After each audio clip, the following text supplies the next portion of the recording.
জীবনের পথে বেশিরভাগ মানুষই দর্শক, খুব কম মানুষই পাবেন যারা আপনার পথ প্রদর্শক। মনের মতো পুরোপুরি কেউই হয় না, নিজের ভাবনার সঙ্গে কিছুটা তফাৎ থেকেই যায়। সেগুলোকে মেনে নিয়েই চলতে হয়, কারণ জোর করে নিজের মতো তৈরি করতে গেলেই সম্পর্কে চিড় ধরে যায়।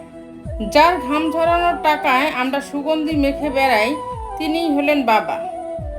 আটকাবো না আর তোমায়, যাচ্ছ যখন ছেড়ে, শুনেছি নাকি ঠকলে মানুষ নিজের ঘরেই ফেরে। একতরফা সম্পর্কে একজন হয় বেপরোয়া আর একজন হয় বেহায়া। মুখের ভাষা বোঝার জন্য সামান্য জ্ঞানই যথেষ্ট, তবে মনের ভাষা বোঝার জন্য অবশ্য আরেকটা মন লাগে। আমরা আমাদের জীবনের অনেকটা সময় শুধু ভুল বুঝাবুঝিতে কাটিয়ে দিই।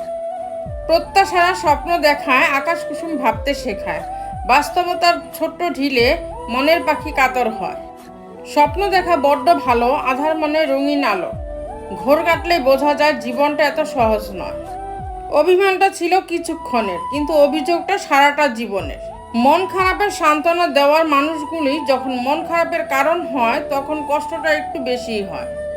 জীবনটা যদি এতই আনন্দময় হতো, তাহলে পৃথিবীতে আসার সময় মানুষ কান্না করে আসতো না।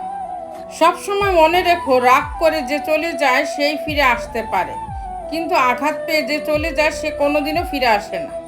হাজার আনন্দ মাটি হয়ে যায় যদি সেটা ভাগ করে নেওয়ার মতো কেউ না থাকে। পশু পাখিরাও একে অপরকে বোঝে, আর মানুষ সে তো সবসময় অন্যকে নিচু করার সুযোগ খোঁজে। কারো মুখের হাসি দেখার জন্য নিজের কান্নাটা লুকিয়ে রাখার নামই হয়তো জীবন। কথায় আছে, একজনের থেকে দুজন ভালো। বিষয়টি সবারই বুঝতে পারার কথা। সব সুখ দুঃখ একা ভোগ করার থেকে দুজন একসঙ্গে ভোগ করার ফলে আনন্দ আরও বেড়ে যায়। এছাড়াও মন খারাপের কথাগুলো কাছের মানুষের সঙ্গে আলোচনা করার ফলে মনও হালকা হয় অনেক, ফলে মানসিক চাপটাও অনেক কম থাকে।